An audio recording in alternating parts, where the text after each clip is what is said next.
Kutupalong camp পরিদর্শন করেছেন প্রধানমন্ত্রী শেখ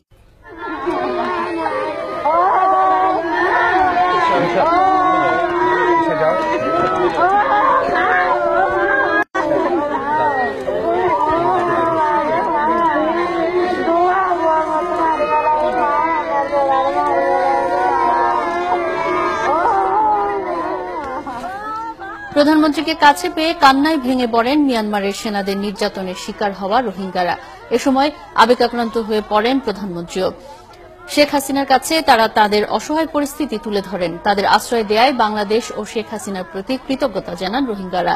প্রধানমন্ত্রীও তাদের আশ্বস্ত করেন যে তিনি ও বাংলাদেশ তাদের পাশে আছে। এ সময় বিদেশি গণমাধ্যমের সাংবাদিকদের প্রশ্নের জবাবে প্রধানমন্ত্রী বলেন, মানবিক বিবেচনায় বাংলাদেশ রোহিঙ্গাদের আশ্রয় দিয়েছে, কিন্তু মিয়ানমারের উচিত তাদের দ্রুত We have to give them shelter so that they can live, they can get some food, medications. So with our humble way, we are. How long do you plan to do that? As long as they take them back, they are human beings. We cannot just, push them in this kind of this way. We cannot do that. We are human. In our parliament, we have taken a resolution that Myanmar should take all their citizens back to their country. They should create a congenial atmosphere so that they can go back. And also we urge the UNO and also international organization that they should put pressure on Myanmar so that they act accordingly and they should take them back. এর আগে রোহিঙ্গাদের ফিরিয়ে নিতে আন্তর্জাতিক জনমত গড়ে তোলার আহ্বান জানিয়েছেন প্রধানমন্ত্রী শেখ হাসিনা। পাশাপাশি রাখাইন রাজ্যে সহিংসতায় জড়িতদের খুঁজে বের করতে মিয়ানমার সরকারের প্রতিও আহ্বান জানান তিনি।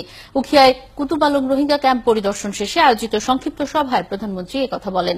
সকাল 10:15টার দিকে কক্সবাজারে পৌঁছান প্রধানমন্ত্রী। পরে সেখান থেকে সড়ক পথে উখিয়ার কুতুপালং শরণার্থী ক্যাম্পে যান।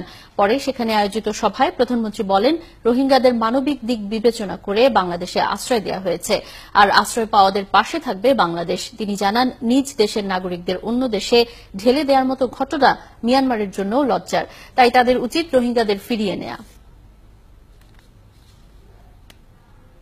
আন্তর্জাতিক পর্যায়ে প্রত্যেকটা সংস্থাকে আমি বলবো যে মিয়ানমার সরকারের উপরে তারা যেন চাপ প্রয়োগ করে, যেন তারা তাদের নাগরিকদের ফিরিয়ে নিয়ে যায় এবং এদের নাগরিকত্ব অস্বীকার করবার কোন অধিকার তাদের নাই, কারণ তাদের দেশেরই নাগরিক।